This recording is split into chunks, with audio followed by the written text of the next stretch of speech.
अस्सलाम वालेकुम वरहमतुल्लाहि वबरकातुह। उम्मीद है आप सब खैरियत से होंगे और पहले पारे की तफसीर आपने सुन भी ली होगी। अगर आपके कोई क्वेश्चन हो या कोई कमेंट करना चाहें तो आप ग्रुप में कर सकते हैं। अब आज हम करेंगे इंशाल्लाह सेकंड पारा, जो कि स्टार्ट होता है सूरह अल बकरा आयत नंबर 142 से। अऊज़ु बिल्लाहि मिनश शैतानिर रजीम, बिस्मिल्लाहिर रहमानिर रहीम। रब्बिश्रह ली सदरी व यस्सिर ली अमरी वहलुल उक़दतम मिन लिसानी यफ़क़हू क़ौली रब्बि ज़िदनी इल्मा वरज़ुक़नी फ़हमा। आमीन या रब्बल आलमीन। सयक़ूलु अस्सुफ़हाउ मिनन नासि मा वल्लाहुम अन क़िबलतिहिम अल्लती कानू अलैहा क़ुल लिल्लाहिल मशरिक़ु वल मग़रिब यहदी मन यशाउ इला सिरातिम मुस्तक़ीम। आज जिस टॉपिक से बात शुरू हुई है वो ये कि ये लोग, इनमें से नादान लोग ये कहते हैं कि इनको किस चीज़ ने इनके क़िबले से फेर दिया। इनसे कह दीजिए कि मशरिक़ और मग़रिब दोनों अल्लाह ही के लिए हैं, वो जिसे चाहता है सीधे रास्ते की तरफ हदायत देता है। तो आगाज़ हुआ है क़िबले की तब्दीली, यानी जिसे तहवील क़िबला कहा जाता है, उसके टॉपिक से। क़िबला तब्दील किया गया, कैसे किया गया, इसकी थोड़ी सी आपको स्टोरी सुनाते हैं। वो ये कि अल्लाह ताला ने जब ये ज़मीन बनाई थी तो इस पर सबसे पहले अपना घर बनवाया था, और वो फरिश्तों ने बनाया था, और वो घर बना था बैतुल्लाह, जहाँ पर आज मौजूद है, यानी खाना काबा मक्का में।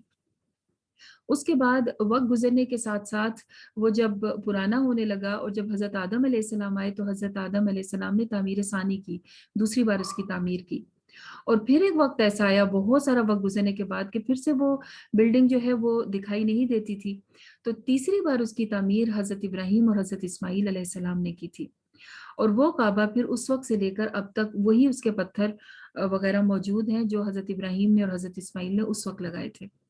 तो ये अल्लाह ताला का पहला घर था। उसके बाद ये हुआ कि हज़रत इब्राहीम के एक और बेटे थे, हज़रत इसहाक।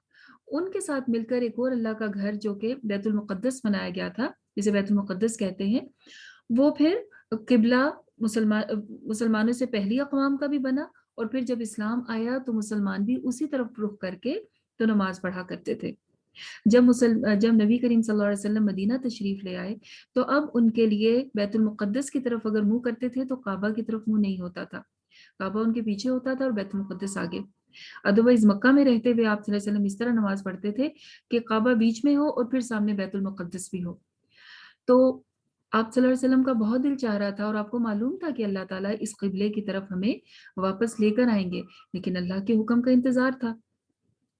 अब ये हुआ कि एक वक्त ऐसा आया कि जब अल्लाह ताला ने किबला बदलने का कह दिया, और ऐन उस वक्त कहा जबकि आप सल्लल्लाहु अलैहि वसल्लम जमात करवा रहे थे असर की नमाज की सहाबा को, और नमाज के दौरान आपको वही हुई और नमाज ही के दौरान आप सल्लल्लाहु अलैहि वसल्लम ने अपना रुख बदल लिया। और मालूम है कितना बदला? सिर्फ ये नहीं कि थोड़ा दाएं या थोड़ा बाएं, बिल्कुल ऑपोजिट, यानी जिस तरफ मुंह है अब उस तरफ कमर करनी है।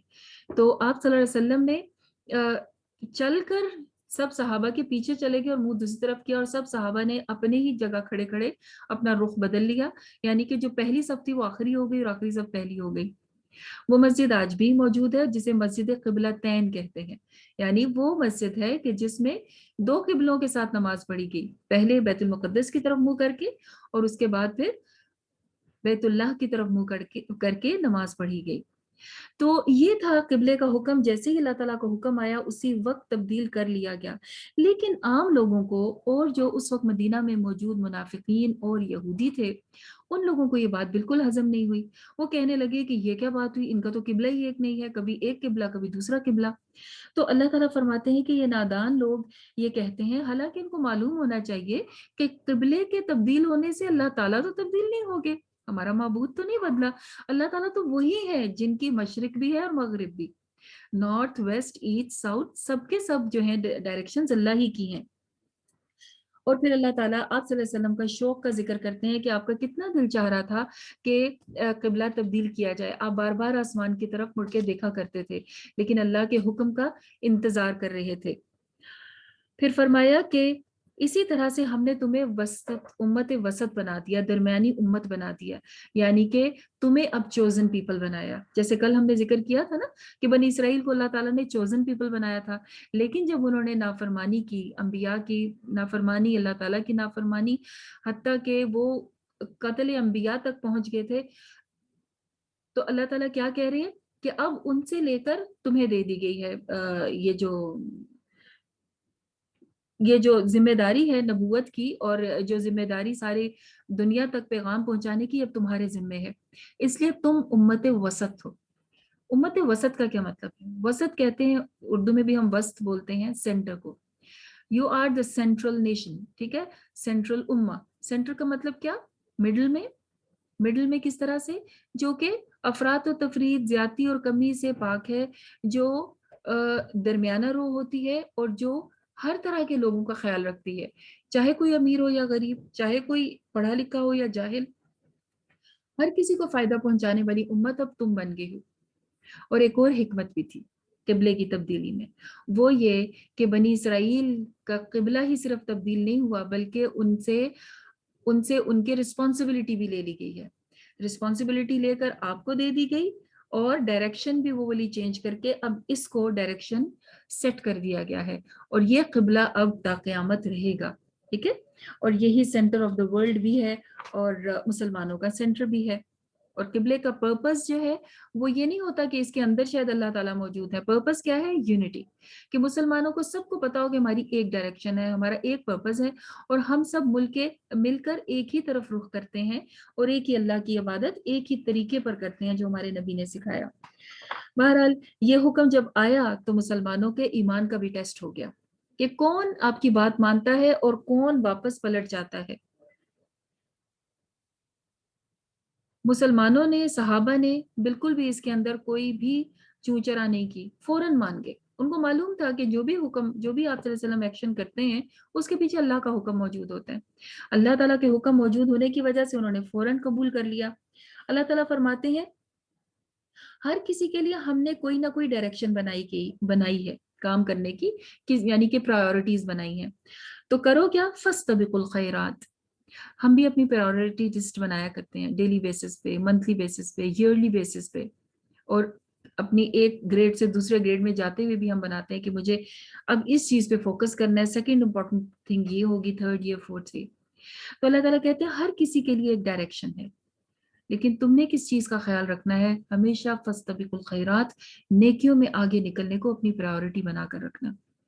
कोई और नेकी कर रहा है, अगर मुझे भी चांस मिलता है तो मैं भी करूं। अगर मुझे सबसे पहले करने का मौका मिल रहा है तो मैं सबसे पहले करूं।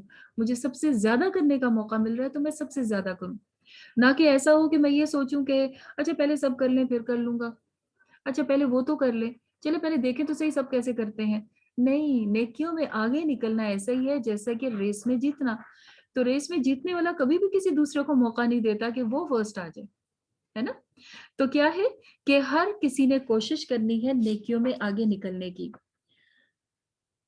फिर अल्लाह ताला फरमाते हैं आगे कि लोगों से डरना छोड़ दें, बल्कि मुझसे डरिए। यानी कि जब आप किबला तब्दील किया, इतना बड़ा एक मेजर पार्ट चेंज किया जा रहा है, तो लोग तो बातें कर रहे थे, तो क्या कहा गया? अल्लाह ताला कहते हैं इनसे नहीं डरो, मुझसे डरो। क्योंकि हिसाब किताब अल्लाह ताला के हाथ में, पैदा करने वाला, मौत देने वाला अल्लाह है, जवाबदेही अल्लाह की करनी, माबूद अल्लाह ताला है। तो फर्माबरदारी भी उसी की होनी चाहिए, बाकी सब का डर निकल जाता है। वो इलामा इकबाल का एक शेर है ना, कि एक सजदा हजार सजदों से देता है निजात। कि जो अल्लाह के आगे झुक जाता है, जो अल्लाह को अपना रब मान लेता है और उसकी अताअत शुरू कर देता है, फिर उसको हर किसी की चापलूसी नहीं करनी पड़ती, हर किसी को खुश नहीं करना पड़ता। वो अगर किसी को खुश कर भी रहा होता है ना, तो अल्लाह के लिए कर रहा होता है। तो कितनी आसान हो जाए जिंदगी अगर हम अपनी जिंदगी को सिर्फ अल्लाह की मर्जी के मुताबिक कर लें, ठीक है। तो यही कहा, फला तख्शौहुम, इनसे मत डरो, वख्शौनी, और मुझसे डरो, ताकि मैं तुम्हारे ऊपर अपनी नेमत को तमाम कर दूं, पूरा कर दूं, यानी कि कंप्लीट कर दूं इस दीन इस्लाम को। फिर अल्लाह ताला फरमाते हैं, मुझे याद किया करो, मैं तुम्हें याद करूंगा, और मेरा शुक्र अदा किया करो और मेरी नाशुक्री ना करो। ये बिल्कुल वैसे ही है जैसे हम इंसानी ताल्लुकात में भी जिसको याद करते हैं वो हमें याद रखता है। हम अगर किसी को भूलते हैं तो दूसरा भी भूल जाता है। अल्लाह ताला के साथ भी इंसानों का रिलेशन ऐसा ही है। अगर हम अल्लाह को याद करेंगे तो अल्लाह ताला हमें याद करेंगे। अगर हम अल्लाह ताला से दुआएं मांगना छोड़ देंगे, अगर हम अल्लाह ताला से बातें करना छोड़ देंगे, तो अल्लाह ताला भी छोड़ देंगे। तो सोचिए नुकसान किसका होगा? क्या अल्लाह ताला को नुकसान होगा कि अगर हम अल्लाह ताला से मांगना छोड़ दें? बिल्कुल भी नहीं, एक जर्रा बराबर भी नहीं। اس کے بارے میں تو ایک حدیث میں یہ بھی آتا ہے کہ اگر سب کے سب لوگ پرلے درجے کے نافرمان اور گناہ گار بن جائے اور کوئی اللہ تعالیٰ کی بات نہ مانے تو اللہ کی شان میں ایک ذرہ برابر بھی کمی نہیں ہوتی. اور اگر سب کے سب انتہائی نیک، سب سے ہائیسٹ لیول کے نیک انسان بن جائیں اور اللہ تعالیٰ کی عبادت کرتے رہیں تو بھی اللہ تعالیٰ کی شان میں ایک ذرہ برابر بھی اضافہ نہیں ہوتا. یعنی اللہ تعالیٰ خود سے بہت شان والے ہیں، خود سے خود بڑائی والے ہیں. وہ ہمارے محتاج نہیں ہے یا ہماری نمازوں کے محتاج نہیں ہے. بعض اوقات ہوتا ہے کہ بچے منہ بنا رہے ہوتے ہیں، اچھا نماز مائیں پیچھے پڑی ہوتی ہے، نماز پڑھو، پڑھ لی نماز نہیں پڑھی، تو ایسا لگ رہا ہوتا ہے جیسے نماز پڑھ کے ہم احسان کر رہے ہیں، حالانکہ نماز تو ہم اپنے لیے پڑھ رہے ہیں، ہم اپنے آپ کو سیو کر رہے ہیں. اللہ تعالیٰ کی شان میں تو ایک ذرہ بھی اضافہ نہیں ہوتا آپ کی نماز سے. تو فائدہ ہمیں خود ہے. اسی لیے فرمایا مجھے یاد کرو میں تمہیں یاد کروں گا اور میرا شکر کیا کرو. شکر کے لیے ہمارے پاس تھاؤزنڈز آف تھنگ ہیں کہ جن کے اوپر تھنگس ہیں جس پہ شکر کریں. کبھی کچھ آئے نا دل میں بات، کوئی چیز ٹوٹ جائے، کوئی نقصان ہو جائے، تو فوراً اپنی سوچ کو بدل دیں اور لے جائیں شکر کی طرف کہ اچھا یہ تو ہے، میرے پاس فلاں چیز تو ہے، میرے پاس فلاں چیز بھی ہے، فلاں بھی ہے. تو جب ہم سوچنے لگتے ہیں تو آپ تجربہ کر کے دیکھیے، آپ 10 تھنگس بھی نہیں کاؤنٹ کریں گے شکر کی کہ آپ اسی وقت خوش ہو جائیں گے کہ الحمدللہ میرے پاس تو بہت کچھ ہے، میں ایک چیز کے جانے پر کیوں افسردہ ہو گیا تھا اور کیوں نقصان پر پریشان ہو رہی تھی. تو اللہ تعالیٰ کیا کہتے ہیں، شکر کرو میری ناشکری نہ کرو، اور اللہ تعالیٰ سے مدد مانگا کرو نماز اور صبر کے ساتھ. یہ پیچھے بھی ذکر آیا تھا، یہاں بھی اللہ تعالیٰ نے فرمایا. پھر ایک اور چیز اللہ تعالیٰ بتاتے ہیں، یہ بھی ایک اسپیشل تھنگ ہے جو کہ مسلمانوں ہی کو دی گئی ہے. وہ کیا ہے کہ اللہ کی راہ میں جان دینا. دیکھیے دنیا میں جو انسان آتا ہے اسے جانا ہے، یہ تو ہمیں پتہ ہے، اس سے تو کوئی انکار کر ہی نہیں سکتا. اب جانے کے لیے دو طریقے ہیں. ایک تو یہ ہے کہ مر جائیں اور قبر میں جا کے تو آپ قیامت کے دن تک کا انتظار کریں. دوسرا یہ ہے کہ آپ کو کبھی موت ہی نہ آئے، آپ ہمیشہ زندہ رہیں. وہ کیسے ہے؟ وہ صرف ایک صورت میں ہو سکتا ہے اور وہ ہے شہادت کی صورت میں. اللہ تعالیٰ فرماتے ہیں جو لوگ اللہ کی راہ میں جان دیتے ہیں ان کو مردہ نہیں کو، ان کو ہم یہ نہیں کہتے وہ فوت ہو گیا، ہم کہتے ہیں وہ شہید ہو گیا، ہے نا. ہم ورڈ بھی ڈفرینٹ یوز کرتے ہیں. اب وہ کیا مرے نہیں ہے تو کیا ہے؟ اللہ تعالیٰ فرماتے ہیں بل احیاء، وہ زندہ ہیں لیکن ان کی زندگی کا تم شعور نہیں رکھتے. یو ڈونٹ نو کہ ان کی لائف کس طرح کی ہے. ٹھیک ہے، اس دنیا کے فیز سے وہ نکل جاتے ہیں لیکن ان کی لائف اب کیسی ہے ہمیں اس کے بارے میں نہیں پتا. کیا وہ مر گئے ہیں؟ نہیں، وہ زندہ ہیں. اب شہادت کا رتبہ اپنانے کے لیے کیا کرنا ہوگا؟ ظاہر ہے اس کے لیے اللہ کی راہ میں جد و جہد کرنی ہوگی. جہاد کا مطلب ہوتا ہے کوشش کرنا. کتنی؟ میکسیمم کوشش کرنا، کسی کام کو پورا کر لینے کی میکسیمم کوشش. تو جو یہ کوشش کرتا ہے اللہ کے دین کو پہنچانے کی، جیسے آج میں بیٹھ کے نیت کروں کہ میں نے اپنی زندگی کا مشن بنانا ہے کہ دنیا کے ہر انسان تک اللہ تعالیٰ کا میسج پہنچے، تو اس کے لیے میں کیا کوشش کروں گی؟ کیا میں ایک کمرے میں بند ہو کے تو قرآن پڑھتی رہوں گی اور دعائیں کرتی رہوں گی کہ یا اللہ میرا پیغام سب تک پہنچا دے؟ اس کے لیے کچھ تو کرنا پڑے گا نا. کیا کریں گے؟ مثلا ہم لوگ اس کے لیے انٹرنیٹ کا سہارا لیں گے. اگر کسی کے پاس اتنا ریسورسز ہیں کہ وہ ٹریول کرے تو وہ ٹریول کرے گا. اگر کسی کے پاس اتنی ٹیم اور اتنے لوگ ہیں اور ریسورسز ہیں کہ وہ سب تک پیغام پہنچا سکے تو وہاں تک جائے گا. آپ نے عبد الرحیم گرین کے بارے میں شاید سنا ہو، جو کہ کنورٹڈ مسلم ہیں. انہوں نے جب اسلام قبول کیا تو صرف اپنے تک نہیں رکھا بلکہ اپنے پیرنٹس کو مسلمان کیا.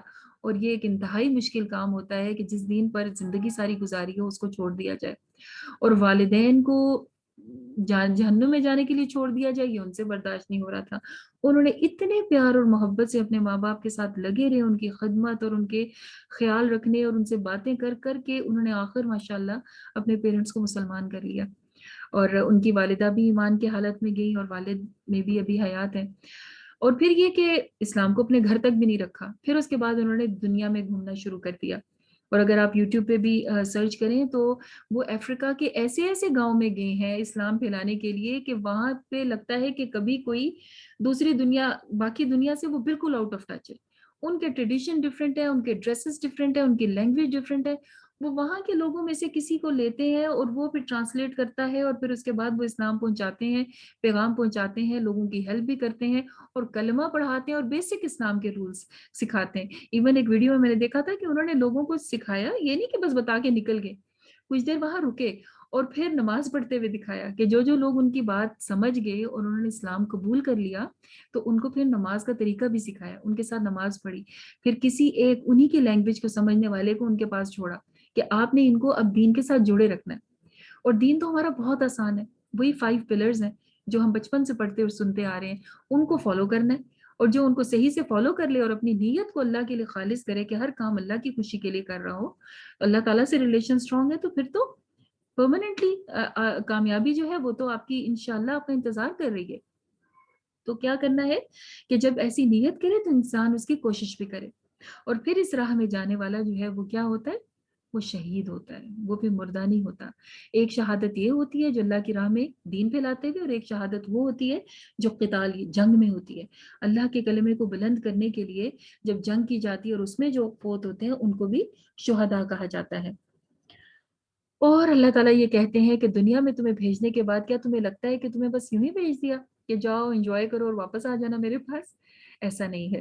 اللہ تعالیٰ نے انسان کو دنیا میں ٹیسٹ کے لیے بھیجا ہے، اور وہ ٹیسٹ کیسے کیسے ہوتے ہیں یہاں پہ بڑی ڈیٹیل میں بتایا۔ اللہ تعالیٰ فرماتے ہیں ہم تمہیں آزمائیں گے خوف سے، بھوک سے، مال کے نقصان سے، جانوں کے نقصان سے، اور ثمرات پھلوں کے نقصان سے، یا اسے آپ کہہ سکتے ہو پروفٹ یا بینیفٹ جو کسی بھی کام کا ہونا تھا اس کے نقصان سے ہم آزمائیں گے۔ ہر طرح سے انسان آزمایا جاتا ہے۔ وبشر الصابرین، کون ہے سکسیسر؟ جو صبر کرتا ہے اور صبر سے اس کام میں سے اس معاملے میں سے نکل جاتا ہے۔ مال کا نقصان ہوا، صبر کیا، دعا کی، اللہ تعالیٰ نکال لیں گے۔ جانوں کا نقصان یعنی کہ کوئی فوت ہو گیا یا کوئی بھی ایسی تکلیف کہ اس پہ صبر کیا تو اس میں سے اللہ تعالیٰ نکال لیں گے۔ اسی طرح سے بھوک اور خوف اور جو دوسرے پروفٹس ہوتے ہیں وہ سارے بھی انسان برداشت کے ساتھ صبر کے ساتھ اگر گزارے تو پھر کامیابی ہے، کیونکہ ہمارا رزلٹ ہر وقت لکھا جا رہا ہے۔ ہمارے دائیں ہاتھ کا فرشتہ ہمارے بائیں ہاتھ کا، ایک دائیں کندھے پہ بیٹھا ہے اور ایک بائیں پہ، وہ ہر وقت ہمارا رزلٹ کمپائل کر رہے ہیں۔ اس میں ایسا نہیں ہے کہ ہمارے ایئرلی ایگزامز ہونے ہیں یا کووڈ کی وجہ سے ایگزام کینسل ہو جائیں گے، ایسا کچھ بھی نہیں ہونے والا۔ ہمارا یہ ایگزام ہونا ہی ہونا ہے، اور اس کی یہاں کمپائلیشن ہو رہی ہے، اور فرشتے اتنے الرٹ ہیں کہ وہ کوئی بھی چیز نہیں جانے دیتے، ایک ہماری وسپرنگ بھی نہیں جاتی، ایک ہماری نیت بھی نہیں جاتی ایسے ہی کہ ان سے اگنور ہو جائے۔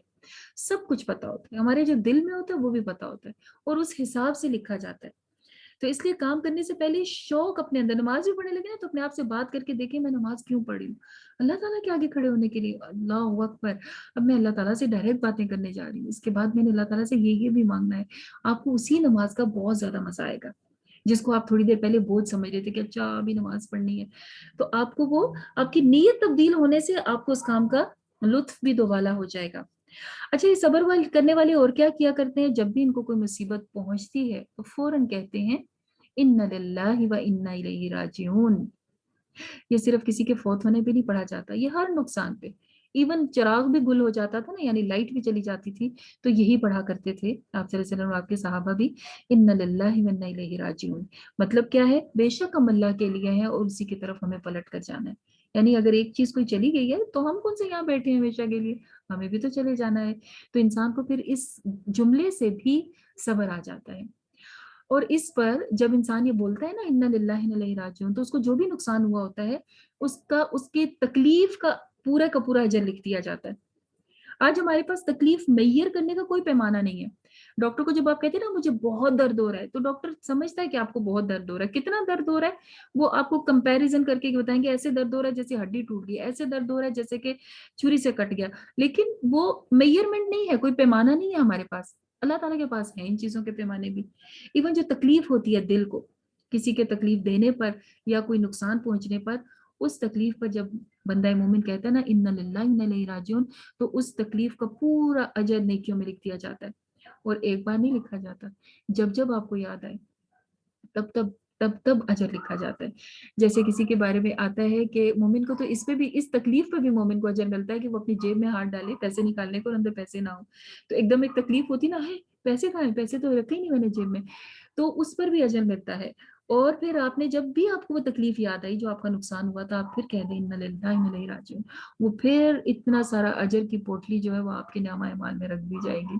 ٹھیک ہے، تو ایسا کرنے والے کو اللہ تعالیٰ پھر تھام لیتے ہیں، اس کو پھر تکلیف اتنی بڑی نہیں لگتی جتنا کہ نہ شکرے کو یا اللہ سے تعلق نہ رکھنے والے کو ہوتی ہے۔ उलाइका अलैहिम सलावातुम मिर रब्बिहिम व रहमा, ऐसे लोगों के ऊपर अल्लाह की तरफ से रहमतें हैं और अल्लाह ताला की तरफ से अनायतें हैं। ठीक है, तो ये अल्लाह ताला के यानी कि पसंदीदा लोग बन जाते हैं। फिर अल्लाह ताला सफ़ा मरवा और हज के कुछ अरकान का जिक्र फरमाते हैं। इसकी इंशाल्लाह हम तफसील किसी और मौके पर भी करेंगे कि सफ़ा मरवा क्या है और क्यों सफ़ा मरवा का जो है वो एक रिचुअल अदा किया जाता है। और आगे फिर अल्लाह ताला अपने इलाह होने का जिक्र फरमाते हैं कि मैं ही तुम्हारा एक इलाह हूँ, और वो कौन है? ला इलाहा इल्लाहु, अल्लाह के सिवा कोई और इलाह नहीं है। ढूंढने और तलाश करने की जरूरत ही नहीं है, आप ढूंढेंगे भी तो आपको मिलेगा कोई नहीं, क्योंकि अल्लाह तो एक ही है। और वो कौन है? वो बहुत मेहरबान, बार बार रहम करने वाला है। क्यों है? क्योंकि उसने हमारे लिए दुनिया को इतना कंफर्टेबल बना दिया कि हमारे ऊपर कई आसमान बनाए, हमारी जमीन को साकित मतलब सुकून की जगह बनाया, रात और दिन बनाए। हम अपने घर में बैठे होते हैं दिन होता है, और अपने घर में बैठे होते हैं तो रात होती है। ऐसा तो नहीं होता आपको सोने के लिए किसी और शहर जाना पड़े और जागने के लिए, काम करने के लिए कहीं और जाना पड़े, कि उस शहर में सूरज निकलता है, इस शहर में रात होती है। ऐसा तो नहीं है ना। ना ही ऐसा होता है कि जी सर्दियों के लिए आपको वहां ट्रेवल करना है और गर्मियों के लिए वहां ट्रेवल करना है। हमारे इसी घर में सर्दियां भी आ जाती हैं और इसी में गर्मियां भी आ जाती हैं। तो ये कितनी बड़ी निशानियां और रहमतें हैं अल्लाह ताला की, कि उसने दिन रात बनाए, उसने हमारे लिए आसमान बनाया, जमीन बनाया। अल्लाह ताला ने कश्तियां बनाई जो कि समंदरों के ऊपर तैरती रहती हैं, और आसमान से हमारे लिए पाक पानी यानी कि बारिश उतारी, जिससे फिर जमीन में पौधे उगते हैं। उन पौधों में बहुत से फल, सब्जियां, अनाज उगते हैं जिससे हम फायदा उठाते हैं। फिर अल्लाह ताला ने हमारे लिए बहुत से मवेशी जानवर भी बनाए, उनसे भी हम बहुत से फायदे हासिल करते हैं। और हवाएं बनाई जो कि चलती हैं और बादलों को अपने साथ लाती हैं, और आसमान के और जमीन के दरमियान ये मौजूद होती हैं। इन सब में निशानियां हैं अक्ल वालों के लिए। कौन है अक्ल वाले? जो इन सब को देख के पहचान जाते हैं कि हाँ, इन सब का बनाने वाला एक ही है, और वो एक ही है, व इलाहुकुम इलाहुम वाहिद। ठीक है, तो फिर करें क्या? अब जब हमें पता चल गया कि हमारा इलाह एक ही अल्लाह है, वल्लज़ीना आमनु अशद्दु हुब्बन लिल्लाह, ईमान वाले अल्लाह से मोहब्बत में बहुत शदीद होते हैं। वो अल्लाह ताला से सिर्फ मोहब्बत नहीं करते, शदीद मोहब्बत करते हैं, इतनी शदीद कि वो अल्लाह को नहीं छोड़ सकते, बाकी सब कुछ छोड़ सकते हैं। वो अल्लाह ताला की पसंद का हमेशा ख्याल रखते हैं, हर काम में ख्याल रखते हैं कि मैं ऐसा काम करूं कि जिससे अल्लाह ताला राजी हो जाए। तो मोमिनीन कौन है? अल्लाह से बेइंतहा मोहब्बत करने वाले। इसी बारे में फिर अल्लाह ताला हलाल और हराम का भी जिक्र फरमाते हैं, और खुसूसन मना करते हैं कि शैतान के कदमों की पैरवी ना करना, क्योंकि शैतान तुम्हारा दुश्मन तुम्हारे साथ ही मौजूद है। वो हर मौके पर, वो जब देखेगा ना ये अल्लाह से मोहब्बत करने वाला इंसान है, तो बस पीछे पड़ जाएगा। किसी तरह मैंने इसको अल्लाह ताला की नज़र में बुरा बनाना है, किसी तरह से, चाहे हलाल हराम के जरिए हो, चाहे नमाजों के जरिए हो, चाहे अखलाक के जरिए हो, कुछ भी इसका मैंने बिगाड़ना है ताकि ये अल्लाह ताला को पसंद ना आए। तो अल्लाह ताला हमें वार्न कर रहे हैं कि तुम उसकी बात ना मानना। खास तौर पे वो क्या करेगा? वो तुम्हें यअमुरुकुम बिस्सू, वो तुम्हें बुरे काम करने का हुक्म देगा। बुरे काम कौन से होते हैं? हर वो काम जिसे हमारी अकल समझ बुरा कहती है। ठीक है, इसके अंदर कोई ऐसी लिमिट नहीं है कि मुसलमान इसको बुरा समझते हैं बाकी सब अच्छा समझते हैं। देखिए, झूठ बोलना, झूठ बोलने को सारी दुनिया बुरा समझती है ना, चाहे कोई मुसलमान हो या ना हो, चाहे कोई किसी भी नेशन का हो, झूठ बोलना एक बुरा काम है।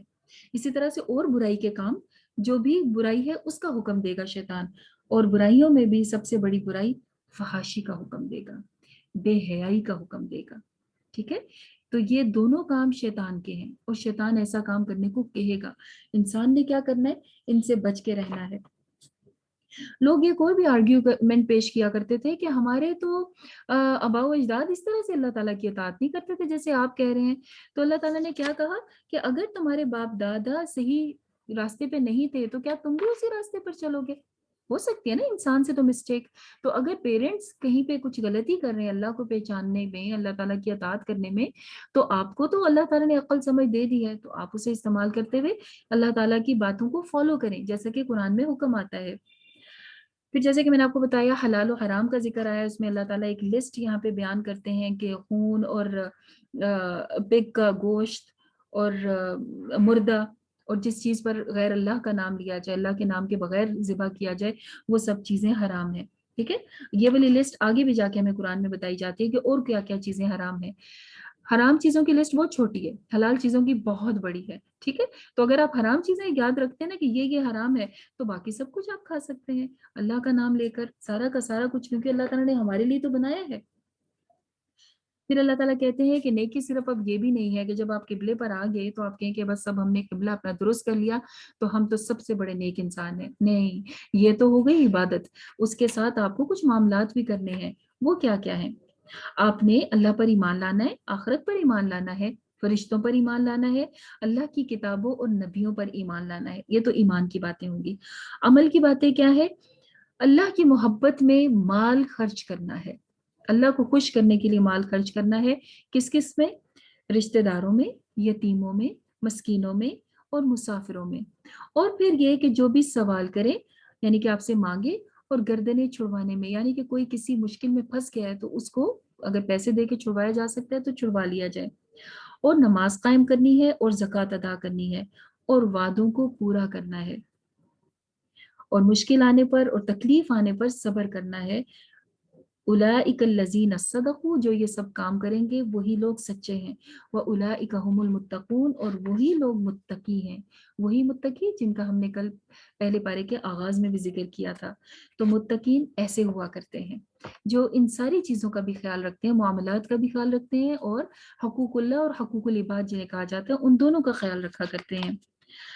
پھر آتا ہے کہ اللہ تعالیٰ کہتے ہیں کہ اگر کسی نے کسی کا کوئی نقصان کر دیا تو کیا کیا جائے؟ اس کا بدلہ اتنا ہی لیا جائے جتنا کسی دوسرے نے نقصان کیا ہے، یعنی کہ آزاد کے بدلے آزاد، غلام کے بدلے غلام، عورت کے بدلے عورت۔ اگر کسی نے کسی کو قتل کیا تو پہلے کیا ہوا کرتا تھا، اگر کسی امیر آدمی نے کسی دوسرے کے کسی شخص کو قتل کر دیا تو وہ اپنا غلام بدلے میں دے دیتے تھے۔ اللہ تعالیٰ کہتے ہیں نہیں، اگر کوئی غلام کسی نے قتل کیا تو بدلے میں دوسرے کا بھی غلام ہی قتل ہوگا، کسی عورت نے قتل کیا تو بدلے میں عورت ہی قتل ہوگی۔ مطلب یہ ہے کہ بدلہ اتنا ہی لیا جائے گا کہ جتنا کسی نے دوسرے کا نقصان کیا ہے۔ اسی طرح سے چند ایک اور آیات آتی ہیں، اور پھر ذکر آتا ہے روزوں کا، جو کہ شہر رمضان شروع ہوا ہے، اس کا ذکر ڈیٹیل میں اسی پارے میں آتا ہے، سیکنڈ پارے میں۔ اور یہاں پہ اللہ تعالیٰ کیا فرماتے ہیں کہ ہم نے آپ پر روزے فرض کیے جیسے کہ آپ سے پہلے کی قوموں پر بھی فرض کیے تھے۔ وجہ کیا تھی؟ تاکہ تم تقوی اختیار کرو، کیونکہ روزے میں انسان چاہتے نہ چاہتے کانشیس ہو جاتا ہے، کئی بار کھانے کی طرف ہاتھ بڑھتا ہے اور ہم پہ رک جاتے ہیں، اوہ میرا تو روزہ ہے۔ اسی طرح سے جب انسان اپنی زبان پر قابو پا لیتا ہے تو اس کے لیے پھر اپنے باتوں کو چیک کرنا بھی آسان ہو جاتا ہے، اپنی نظروں کو چیک کرنا بھی آسان ہو جاتا ہے، اپنے کانوں کو چیک کرنا بھی آسان ہو جاتا ہے کہ میں ان سے کوئی گناہ نہ کر جاؤں، ٹھیک ہے؟ تو روزہ بہت ساری برکتیں لے کر آتا ہے، اس میں سے چند ایک یہ بھی ہیں فائدے۔ پھر رمضان اسپیشل کس لیے ہے؟ اس لیے بھی کہ شہر رمضان الذی انزل فیہ القرآن، یہ وہ مہینہ ہے جس میں اللہ تعالیٰ نے اپنی اسپیشل بک قرآن مجید نازل کی۔ اور نہ صرف اس میں قرآن نازل ہوا، ہر اللہ تعالیٰ کی کتاب، ایون کہ حضرت ابراہیم کے مصحف بھی رمضان ہی میں نازل ہوئے تھے، ٹھیک ہے؟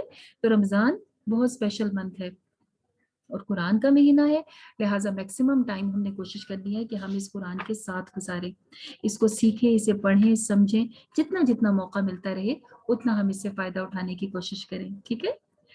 اچھا، پھر اللہ تعالیٰ فرماتے ہیں کہ جب میرا بندہ مجھے پکارتا ہے تو ان کو بتا دو کہ میں تمہارے بہت قریب ہوں۔